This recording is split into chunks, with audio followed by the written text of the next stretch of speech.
ಜಿಲ್ಲಾ ಪೊಲೀಸ್ ಇಲಾಖೆ ವತಿಯಿಂದ ಅಂತಾರಾಷ್ಟ್ರೀಯ ಮಾದಕ ವ್ಯಸನ ತಡೆ ದಿನಾಚರಣೆ ಅಂಗವಾಗಿ ಸಾರ್ವಜನಿಕರಲ್ಲಿ ಅರಿವು ಮೂಡಿಸುವ ಉದ್ದೇಶದಿಂದ ಚಾಮರಾಜನಗರದಲ್ಲಿಂದು ಆಯೋಜಿಸಲಾಗಿದ್ದ ಬೃಹತ್ ಜಾಗೃತಿ ಜಾಥಾಕ್ಕೆ ಹೆಚ್ಚುವರಿ ಜಿಲ್ಲಾ ಪೊಲೀಸ್ ಅಧೀಕ್ಷಕ ಎಂಎನ್ ಶಶಿಧರ್ ಚಾಲನೆ ನೀಡಿದರು. ಐತಿಹಾಸಿಕ ಚಾಮರಾಜೇಶ್ವರ ದೇವಸ್ಥಾನದಿಂದ ಹೊರಟ ಮೆರವಣಿಗೆಯು ಸಂತೆಮರಹಳ್ಳಿ ವೃತ್ತ, ಪಚ್ಚಪ್ಪ ವೃತ್ತ ಹಾಗೂ ಜೋಡಿ ರಸ್ತೆ ಮೂಲಕ ಸಾಗಿ ಜಿಲ್ಲಾಡಳಿತ ಭವನದಲ್ಲಿ ಮುಕ್ತಾಯಗೊಂಡಿತು. ಕಾರ್ಯಕ್ರಮದಲ್ಲಿ ಡಿವೈಎಸ್ಪಿ ಸ್ನೇಹರಾಜ್, ಸೋಮಣ್ಣ ಸೇರಿದಂತೆ ಹಿರಿಯ ಪೊಲೀಸ್ ಅಧಿಕಾರಿಗಳು, ವಿವಿಧ ಶಾಲಾ ಕಾಲೇಜುಗಳ ವಿದ್ಯಾರ್ಥಿಗಳು ಹಾಗೂ ಸಾರ್ವಜನಿಕರು ಪಾಲ್ಗೊಂಡಿದ್ದರು.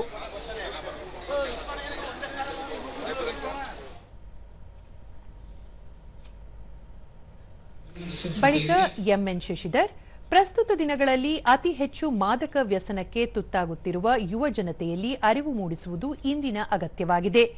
ಸಮಾಜಕ್ಕೆ ಮಾರಕವಾಗಿರುವ ಈ ಪಿಡುಗನ್ನು ತೊಲಗಿಸಲು ಪ್ರತಿಯೊಬ್ಬರೂ ಶ್ರಮಿಸಬೇಕು.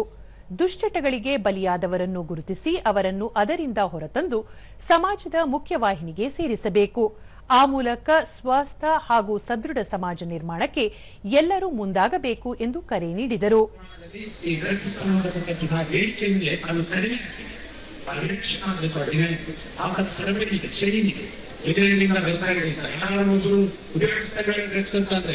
ಅದನ್ನ ನಾವು ಪತ್ತೆ ಹೆಚ್ಚಿನವರಿಗೆ ಸಮಾಜದ ಮುಖ್ಯವಾಹಿನಿಗೆ ಕರ್ತಬೇಕು. ವಿತರಣೆ ಮಾಡಿಸಿ ಅವರಿಗೆ ಅಡಿಕ್ಷನ್ ಸೆಂಟರ್ಗಳಲ್ಲಿ ರಿಹ್ಯಾಬಿಲಿಟೇಷನ್ ಮಾಡೋ ಮುಖಾಂತರ ಸಮಾಜದ ಮುಖ್ಯವಾಹಿನಿಗೆ